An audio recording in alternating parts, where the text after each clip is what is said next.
Hi everyone, it's Amanda Saladin. Today I'm going to be showing you how to create the Forever Bracelet. Quick and easy project that's only 3 rows, and you can see right here that it makes a nice finished bracelet. It says, "You are my forever." The supplies you'll need for this project are Aunt Lydia's Fashion 3 crochet thread. For my video here I'm going to use a different one. I'm going to use a warm teal.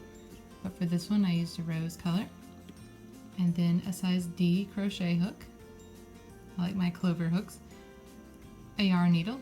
I always keep a piece of yarn attached to it because mine tends to run off by itself. And a toggle clasp. I chose this set that came with 4 clasps, and it said "Made with love." It's supposed to be friends forever.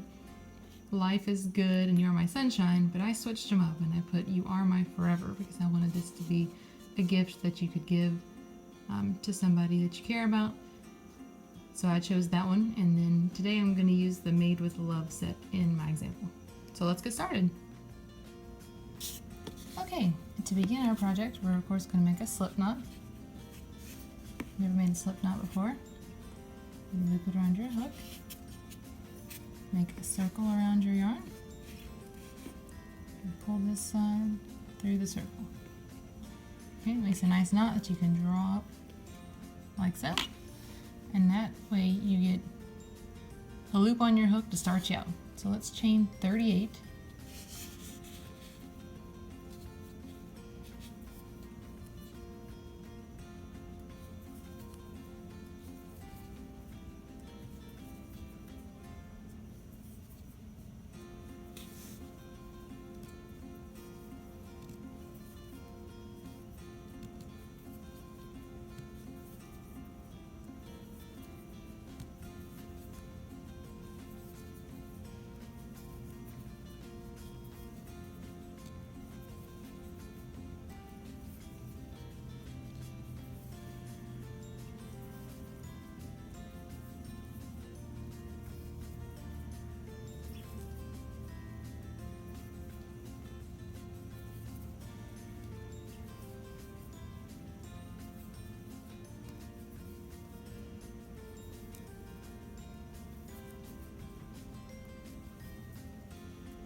Alright, and 38. Alright, so now we have a pretty long chain here.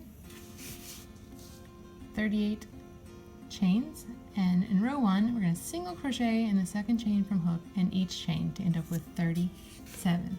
So I always start mine on the back, so I'll turn it right here, and you can see the back bumps. So, this is the first one. The second one is right here. So I'm going to insert just in this back loop right here.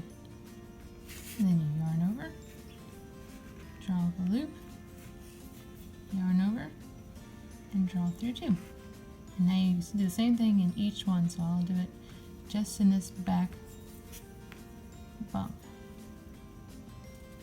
I start all of my crochet projects this way in the back of the chain.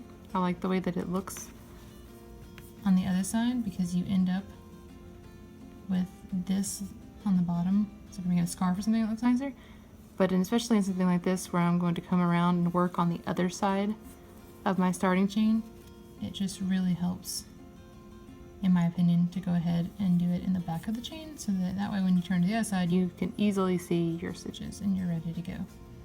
So let's go ahead and single crochet all the way across.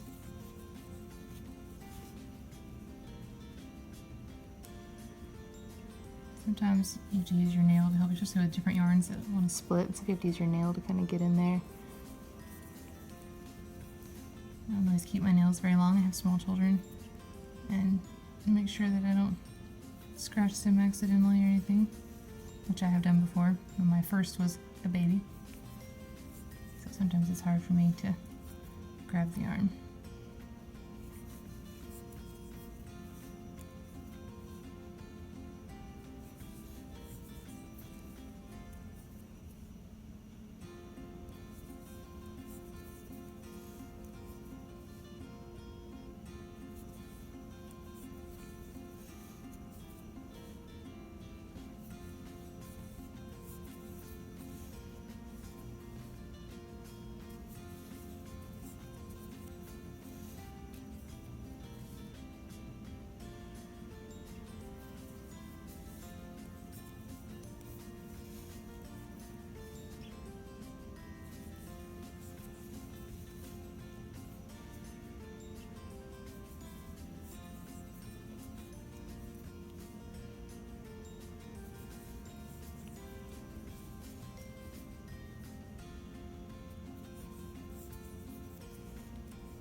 Okay, almost at the end here.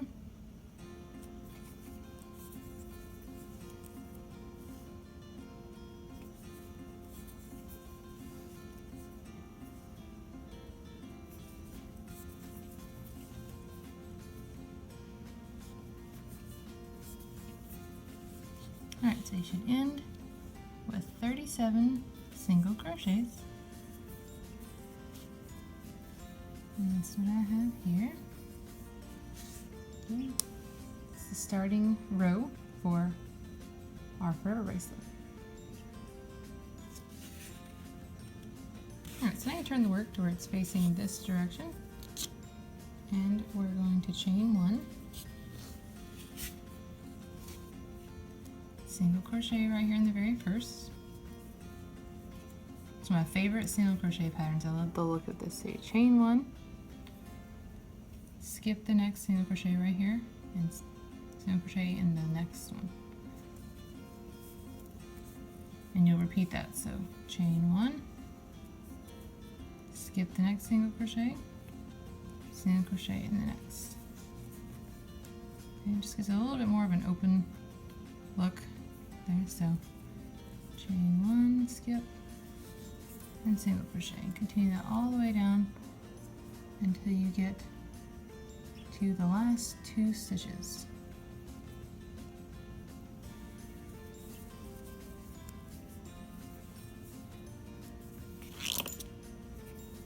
Sorry, my yarn's getting in the way there.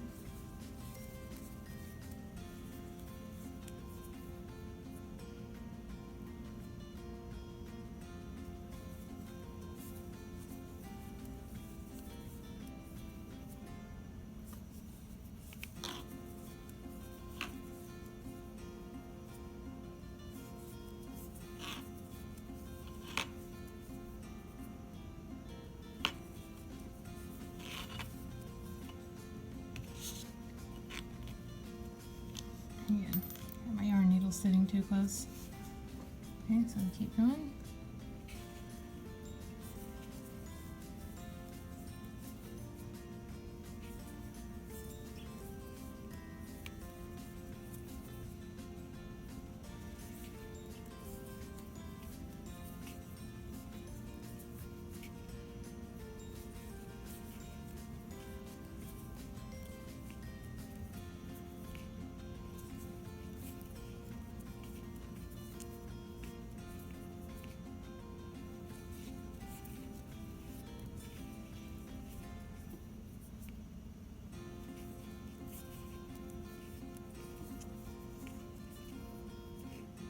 Okay, so this is my last single crochet right here because I'm down to the last 2. I have 2 stitches left now. So what I'm going to do is chain one, and I'm actually going to work 3 single crochet right here in this last one, so that I can turn around to the opposite side of the foundation chain. Okay, so 1, right in the same place, 2, and 3. See how it's kind of brought us around to this side. You know, when you're working on the opposite side of the foundation chain, since we started out with it in the back loop, you can see your stitches pretty easily right here. And so the instructions say to chain one, and you skip this very first single crochet, and you're going to single in here. And the same thing we just did, you're going to chain one, skip this next one, single crochet in the next one. Now, working in the back of your foundation chain can be a little tight.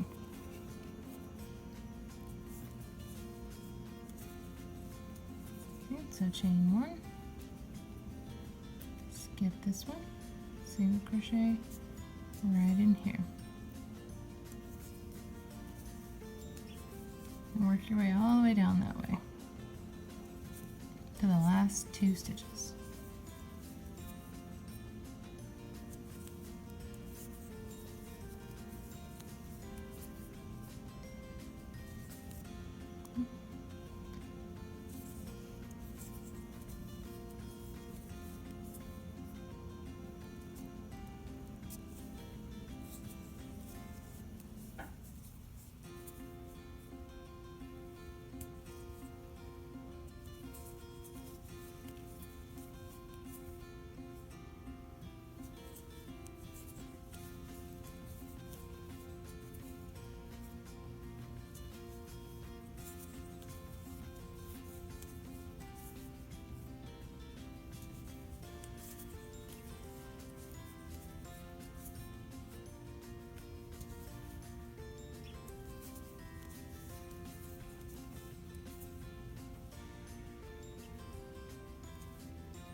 we come down here, we've chained one, now we're at the very last 2 stitches.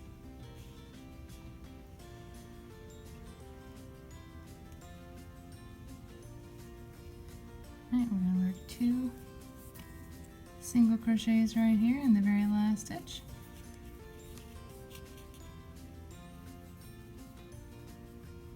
And we'll join with the slip stitch right here, this chain 1 of row 2. Move your tail out of the way. And that'll kind of round this side off. And now this is done. And the next step that I did was I blocked mine into shape because it does kind of curl on you like this. So if you get it on a blocking board, pin it down and spray it, it's going to stay flat.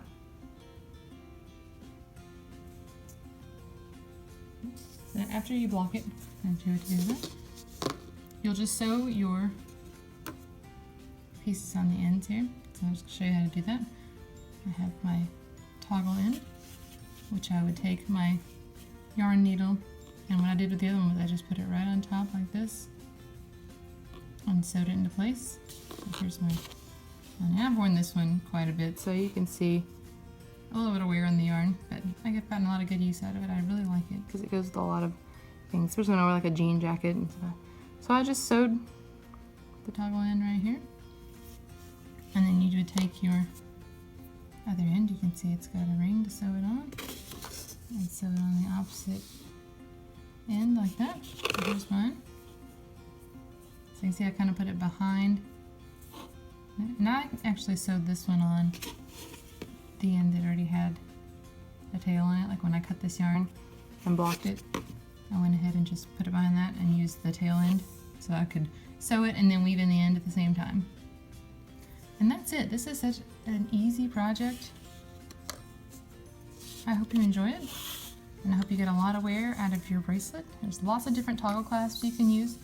There's a link to these particular ones if you like these and you want to use the exact ones I did. There's a link up above in the post, or if you're watching this on YouTube, you can check out the actual blog post about it and you can find the link to the toggle class.